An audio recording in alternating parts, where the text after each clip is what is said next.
안녕하세요. 리차원 세무사입니다. 예, 반갑습니다. 이번 시간에는요, 아버지가 그 작용한 농지를 자녀들한테 증여로 주는 게 낫냐, 또는 상속으로 주는 게 낫냐, 이거와 관련해서 제가 네 가지 그 사례를 만들었는데요. 이 네 가지 사례를 가지고 한번 검토해 보도록 하겠습니다. 저희가요, 이제 상담받은 내용은 이렇습니다. 아버지가 20년 이상 농사를 지셨고요. 그 다음에 아버지께서 자녀 3명에게 이 농지를 이제 주려고 하는데, 아버지 입장은 이거죠. 야, 지금 가져가든지 아니면 나중에 내가 죽고 가져가든지 니들이 결정을 해라. 이제 이런 상황이고요. 그 다음에 지금 시세는 20억 정도 되고요. 공시지가는 15억 정도 됩니다. 그 다음에 이제 그 자녀분들이 증여가 낫냐, 상속이 낫냐, 이런 것들을 이제 상담하러 오신 케이스고요. 그 다음에 자녀들 입장에서는 뭐 상속이 됐든 증여가 됐든 요게 시세가 좀 계속 오를 것 같으니까 한 30억 정도 되면 그때 이제 매매를 좀 해야겠다라고 이제 생각을 하고 있는 상태입니다. 공시지가는 그 30억일 때 요 비율로 해서 한 21억 정도 예상을 하고요. 이랬을 때 저희가 그 상담할 때 제일 중요한 게 있죠. 아버지가 농사를 지으셨다. 8년 이상 농사를 지은 땅이다. 이럴 때 이거를 증여나 상속을 할 때 제일 중요한 의사결정의 핵심은 뭐냐면 아버지의 8년 이상 농사 지은 경력을요. 본인, 당신뿐만 아니라 자녀들도 다 그걸 인정받는 게 굉장히 중요합니다. 그러면 아버지도 감면받고 아들도 감면받을 수가 있거든요. 그러면 어떤 식으로 해야 되냐, 이제 요거를 저랑 살펴보도록 할 건데요. 일단은 한 5가지가 있을 수 있는데요. 마지막 5번째 부담부 중에는 예전에 제가 예전 영상에 그 만들어 드렸기 때문에 요거는 한번 그 영상을 참고하시고요. 지금은 상속의 경우 아니면 일부 상속, 일부 양도, 일부 상속, 아니면 전부 증여, 아니면 일부 양도 그냥 일부 증여, 이렇게 4가지 경우를 구체적으로 살펴보도록 할 건데요. 그러면 만약에 그냥 지금 아무것도 안 하고 아버님 돌아가셨을 때 나중에 그 상속받으면 어떻게 되냐, 그럴 때 장점과 단점은 뭐냐, 이제 이건데요. 저희가 이런 내용 있죠. 그 돌아가신 날로부터 3년 안에 팔 때는요, 아버지의 농사 경력을 자식들이 다 활용할 수가 있습니다. 자식들이 다 그거를 인정받을 수가 있어요. 본인들이 농사는 안 졌지만. 그래서 만약에 돌아가시고 나서 3년 내에 판다라고 하면 자녀들이요, 세 자녀가 인별로 1억씩 도합 3억 원까지도 감면이 가능합니다. 3억 원까지 가능해요. 근데 단점은 뭐예요? 일단 돌아가시기 전까지는 자녀들은 뭐 아무런 의사결정을 할 수가 없겠죠. 일단 돌아가시고 난 다음에 그 이후에 어떤 결정을 해야 되니까. 그리고 만약에 아니 그러면 세무사님 3년이 지나면 어떻게 됩니까? 이러실 수 있는데 법에서는 3년이 지나면 1년 이상, 3년이 지났을 때 1년 이상만 계속해서 농사를 지으면 여전히 1억씩은 감면해준다고 합니다. 그럼 1년 이상 계속해서 농사 짓는다는 뜻은 역시나 그 소득이 3,700 미만이어야 되고 제촌 자경을 계속, 그러니까 계속이란 뜻은 이제 쉬지 말고 계속하라는 얘기거든요. 그러니까 1년간은 계속해서 농사를 지으면 아버지의 농사 경력을 내가 써먹을 수는 있습니다. 그러니까 3년 안에 만약에 매매하게 되면 내가 뭐 농사 하나도 안 져도 되고요. 3년이 지났다 그러면 내가 1년 이상 농사는 지셔야 돼요. 그 다음에 일부는 양도하고 그 다음에 그 일부는 상속하면 어떻게 되냐, 이 일부 양도하는 목적이 뭐냐면 아버지도 8년 이상 농사를 지셨잖아요. 그러면 연간 1억, 5년간 2억까지는 세금 감면이 된단 말이죠. 그래서 그거 너무 아깝잖아요. 아버님 농사 지으신 경력이. 그러니까 그것도 일단은 써먹고, 그리고 상속을 받고 나서 팔면 자녀들도, 즉 아버지 2억, 자녀들도 3명이니까 도합 3억 해서 최대 5억까지 감면이 가능합니다. 그리고 이제 먼저 양도한 이 양도 대금 가지고는 뭐 손주든 며느리든 아니면 뭐 이런 생활비 교육비 그 증여세 비과세 되는 범위 내에서 증여도 가능할 것이고요. 그리고 그 단점이라면 이거죠. 우리가 부동산으로 상속을 하거나 증여를 하면 공시지가로 주는데 팔고 나서 그 돈을 주면은 그거는 일단은 시세대로 그 상속재산에 가산되잖아요. 시세대로. 그러니까 굉장히 세금이 많이 나오는 케이스죠. 그렇지만 그러나 저희가 예전에 추정 상속 재산이라고 해가지고 1년간 2억, 2년간 그 5억 그 범위 내에서 그 적정하게 현금을 쓴 것들은 이제 상속 재산으로 보지 않는 그런 규정들이 있죠. 그래서 그런 것들을 좀 또 잘 활용하면 절세도 가능합니다. 그래서 지금의 경우는 왜 굳이 양도하냐? 이건 아버지가 농사지은 경력이 너무 아까워서 그런 거죠. 그래서 그것도 가능하고요. 그 다음에 전부 증여가 있죠. 저희가 이제 뭐 잘들 아실 겁니다. 그 상속세를 절세하기 위해서는 사전 증여를 해라. 이제 사전 증여 내용이 항상 많이 나오죠. 사전 증여 효과는 뭐예요? 지가가 계속 오르니 지금 현재 기준으로 해서 나중에 상속재산의 그 가액을 지금 가액으로 고정시키는 효과가 있죠. 그래서 상속세 절감 효과가 있습니다. 장점으로는. 근데 이제 단점은 뭐예요? 일단 당장에 증여세가 많겠죠. 당장에 그 증여세는 많고, 그 다음에 우리가 증여받고 5년 내 팔면 어떤 일이 벌어져요? 2월 과세라는 게 적용이 되겠죠. 2월 과세. 그 다음에 증여의 경우는요, 아버지의 그 농사 경력을 전혀 활용할 수가 없습니다. 전혀 활용할 수가 없어요. 우리 상속의 경우는 아버지의 농사 경력을 활용할 수 있지만 증여는 전혀 사용할 수가 없어요.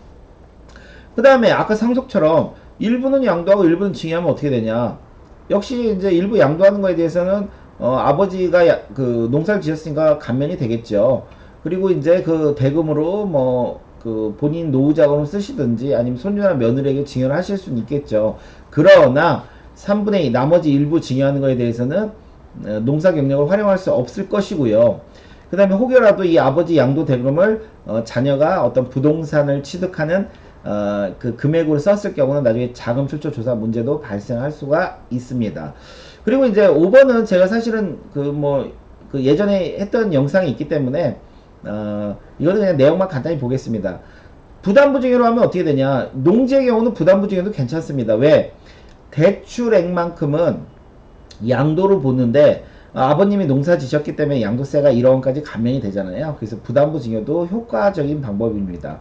그리고 또 부담부 증여로 할 때 대출로 인한 취득분은 나중에 2월 과세가 적용이 안 되겠죠. 왜? 부담부 증여는 일부는 증여로 보고 일부는 양도로 보는 거기 때문에 그 양도로 보는 대출 부분은 2월 과세가 적용이 안 될 것이고요. 그러나 세금을 줄이기 위해서 불필요한 괜히 그 대출을 받는 경우가 있을 수 있죠. 뭐 이자까지. 그래서 이런 거. 그리고 또 이 대출 금액이 자녀들한테 증여를 받은 자녀들한테 흘러 들어갈 때는 또 5년간 사후 관리라는 게 있죠. 그래서 뭐 장단점들이 이렇게 있는데 저희가 이번에 살펴볼 거는 1, 2, 3, 4번을 살펴보도록 하겠습니다. 그러면 저희가 이제 아들 3명에게 이제 상속을 하면 어떻게 되냐? 상속을 하는 경우를 한번 살펴보도록 하겠습니다. 상속은 지금 당장 상속하는 게 아니죠. 나중에 이제 아버님이 지금 현재 그 공시지가대로 하는 게 아니라 나중에 시세가 30억이고 공시지가가 21억 기준으로 그때 이제 돌아가셨다고 가정하면 상속재산은 공시지가로 해서 21억이고요. 그 다음에 이제 뭐 어머님도 생존에 계시니까 10억 빼면 11억이고요. 그럼 11억 같은 경우는 보통 30억 이하이기 때문에 40%의 누진공제 1억 6천 빼면 2억 8천이 나옵니다. 상속세는 2억 8천이 나오는 거예요. 근데 이거를 돌아가시고 나서 3년 내에 이제 시세대로 30억에 팔면 어떻게 되냐 이거죠. 30억에 팔면. 그러면 1인당 10억에 파는 거겠죠. 그러면 양도가액은 10억이고 취득가액은 얼마예요? 21억에 받았으니까 3명으로 나누면 7억이겠죠. 그러면 양도차익 3억에 대해서 3년 내니까 장기보유공제 없고 기본공제 빼고 과세표준 한 거에 그 세율 적용하면 양도세가 9,365만원 나옵니다. 그런데 저희가 아까 제가 뭐라고 말씀드렸죠? 아버님이 농사 짓고 3년 안에 팔게 되면 아버님의 농사 경력을 내가 써먹을 수 있다고 그랬죠? 즉 무슨 얘기예요? 1억 원까지 감면이 가능합니다. 즉 요지는 뭐냐? 3년 내에 팔면요 양도세가 하나도 없습니다. 3명이 하나도 없어요. 3명이 하나도 없어요. 그래서 21억에 나중에 그 상속을 하면 상속세 2억 8천만 내시면 됩니다. 상속세 2억 8천만 내면 되고, 그 다음에 이제 케이스 2번은 어떻게 되냐? 아버지도 농사 지었으니까, 야, 아버지도, 일부 그 시세 그 나올 때마다 좀 팔면 안 되냐, 아버지 입장에서. 그리고 나머지 금액을, 즉 3분의 1은 팔고, 3분의 1을 상속하면 어떻게 되냐. 즉, 나중에 30억에 팔 건데, 10억치는 아버지가 팔고, 나중에 20억치는 자녀들이 팔면 어떻게 되냐. 상속받아서. 이런 내용이겠죠. 그러면 아버지 만약에 10억에 파는데 이걸 한 방에 파는 게 아니라 2년에 걸쳐서 판다라고 가정을 하겠습니다. 2년에 걸쳐서. 즉 양도가액은 10억이니까 연간 5억. 그 다음에 취득가액은 제가 이제 환산율을 취득금액이 취득가액은 그 오래전에 취득한 거라 저희가 환산율 한 10% 정도 가정해서 5천이라고 가정하겠습니다. 그러면 4억 5천이고요. 장기보유 공제 15년이면 30% 공제하고 250 빼면 과세표준 3억 1천이 250이고 세율은 40% 누진 공제하면 양도세가 9,960 나와요. 즉 뭐예요? 아버님은 농사를 지셨기 때문에 1억원까지 감면이 됩니다. 즉 첫째 연도도 세금이 없고 그 다음 연도에도 세금이 없어요. 아버지는 세금이 없어요. 그러면 이제 두 번째, 그러면 아버지가 이제 10억에 팔았잖아요. 그럼 이 10억과 나머지 땅 상속은 이제 미래에 돌아가시는 거니까 아까 제가 그 미래 공시지가는 21억이라고 가정했죠. 그럼 21억 중에 3분의 2만큼 즉 14억만큼을 상속을 받았다라고 가정하면 상속세는 한 4억이 나옵니다. 4억이 나오고, 그리고 요거를 만약에 3년 내 20억에 팔았다고 그러면은 20억을 3으로 나누면 어떻게 돼요? 6.6억이 되고, 그 다음에 14억 받은 거를 상속받은 거를 세수로 나누면 4.66억 돼서 차 2억에 대해서 역시 양도세가 5,422만 5천원 나오는데, 제가 그랬죠. 3년 내에 팔게 되면 아버지의 농사 경력을 다 활용하기 때문에 세금은 1억원까지 감면된다. 그 세금은 없습니다. 결과적으로 4억만 내면 돼요. 그러면 어이구 그냥 기다렸다가 상속받는 게 낫네요. 2억 8천만 내는데 지금은 4억이니까요. 이렇게 생각할 수 있는데, 제가 이제 말씀드리려고 하는 건 이게 아니라, 저희가 아버님이 이제 10억의 부동산을 물론 팔았겠죠. 팔았지만 이 10억이 그대로 자녀들한테 상속받을 때 그대로 이 10억이 있지는 않겠죠. 일부는 소진이 되겠죠. 근데 이제 저희가 예전에 추정상속재산이라고 배웠죠. 추정상속재산. 지금 무슨 얘기예요? 연간 2억, 2년간 5억의 범위 내에서 현금 인출액들에 대해서 불명확한 것들은 상속재산으로 보지 않지요. 그래서 그 범위 내에서 지혜롭게 잘 사용했다라면 상속재산으로 보지는 않습니다. 예를 들어서 그래서 저희가 10억인데 돌아가시기 전에 일부 한 4억원 소진했다고 보겠습니다. 추정상속재산에 걸리지 않는 만큼 내에서 4억원 소진했다고 보겠습니다. 이러면 상속재산을 6억이라고 가정하면 이렇게 계산하면 2억 4천 나옵니다. 2억 4천. 즉 무슨 얘기냐, 단순히 있는 그대로 그냥 돌아가실 때까지 기다리면 22억 8천은 맞는데, 물론 3분의 1 양도하고 또 가만히 양도한 대금과 그 다음에 이후 상속했을 때 그걸로 만약에 세금을 계산하면은 4억이 되는데, 이거는 그냥 액면 그대로 매매한 금액 그대로 상속받았다는 전제고요. 여기서 이제 어느 정도 좀 절세가 들어갈 수 있겠죠. 이 현금 자산 10억에 대해서요. 그러면은 한 6억 정도만 현실적으로 상속재산으로 가산된다면 더 절세가 됩니다. 2억 8천보다 2억 6천, 2억 4천. 경우에 따라서는 더 절세가 될 수가 있다는 거예요. 그리고 이제 케이스 3번. 저희가 이제 사전증여가 굉장히 이제 유리하다고들 많이 하시잖아요. 미리. 왜? 지금 현재 공시지가, 즉 현재 공시지가는 15억이죠. 요걸로 이제 증여를 하는 거예요. 그럼 3명이니까 1인당 5억으로 하면은 1인당 증여세 8천 나오고 3명이니까 2억 4천 나옵니다. 근데 이거를 만약에 5년 뒤에 30억에 판다. 또 왜 5년이냐? 이제 2월 과세까지 적용하면 너무 복잡해지니까 2월 과세가 적용 안 된다라고 보고, 일단은 5년 지나서 30억에 판다라고 하면 양도세가 1인당 1억 6,800 나오고요. 3명 계산하면요 한 5억 나옵니다. 5억. 그러면은 증여세도 내고 그 다음에 양도세도 내고. 그래서 세금이 좀 많아지겠죠. 예, 많아지는 케이스고 3번은 왜 많아지냐? 아버지 여기서 지금 농사 지은 경력 이용했어요, 안 했어요? 여기서 이용한 거 하나도 없죠. 뭐 아버지 농사 졌다고 뭐 감면 받은 거 하나도 없잖아요. 그렇기 때문에 세금이 가장 많은 케이스고요.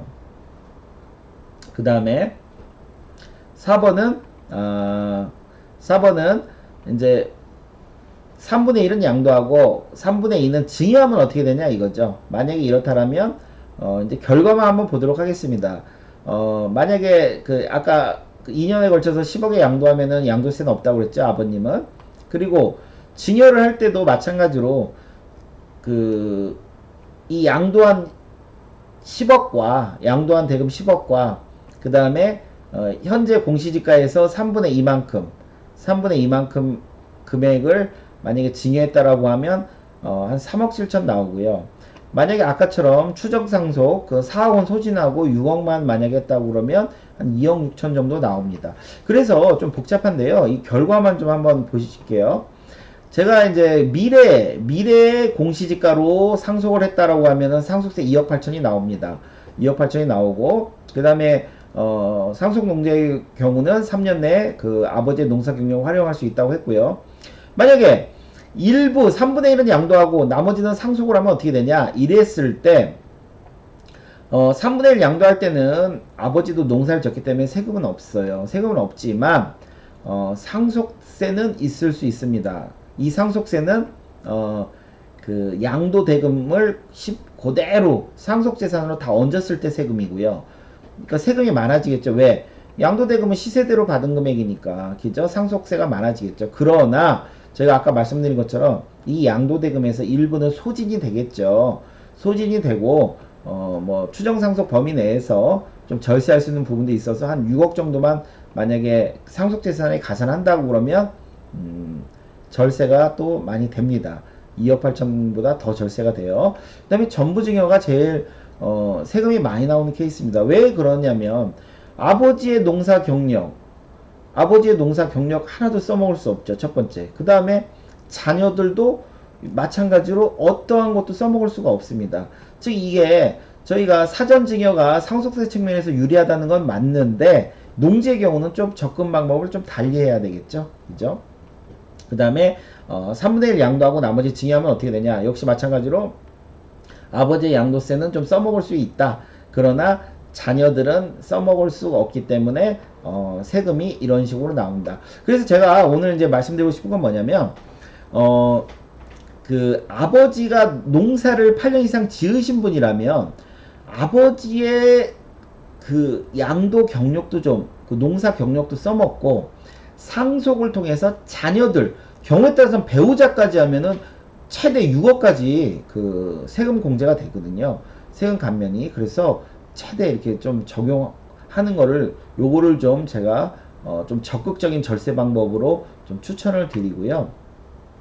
그 다음에 이제 참고로 저희가 이제 8년 이상 농사지면 1억원 감면해주는 규정 간단하게 보면 이렇죠. 일단은 주거상호 공업지역 밖에 농지해야 되고 그 농지 소재지와 내가 거주하는 데가 연접했거나 연접 시군구에 있거나 30km 이내에 있거나 그 다음에 본인이 직접 농사지어야 되겠죠. 본인이 예를 들어서 뭐 병원에 있는데 배우자나 자녀가 농사졌다고 해서 이건 인정 안 하고요. 그 다음에 근로소득과 사업소득 합계액이 3,700만원 미만이어야 됩니다. 연간. 그래서 근로소득은 총급여를 말하는 거고 사업소득은 매출액에서 필요 경비를 뺀 금액을 말하는 거예요. 아니 그러면 세무사님 지금 양도하는데 3,700 넘으면 안 됩니까? 이게 아니라 넘은 해는 인정을 안 하고 넘지 않은 해는 농사 경력이 있냐 이제 요거를 따지겠죠. 근데 이제 단 이자 배당 부동산 임대 연금 이런 것들은 뭐 근로소득 사업소득과 관계없으니까 이런 거는 있어도 상관없다 이거고요. 그러면 8년 이상 농사 짓는 거를 계속 져야 되냐? 그렇지는 않다 이거죠. 간헐적으로 져도 된다. 계속적으로 져도 되지만 간헐적으로 져도 되고요.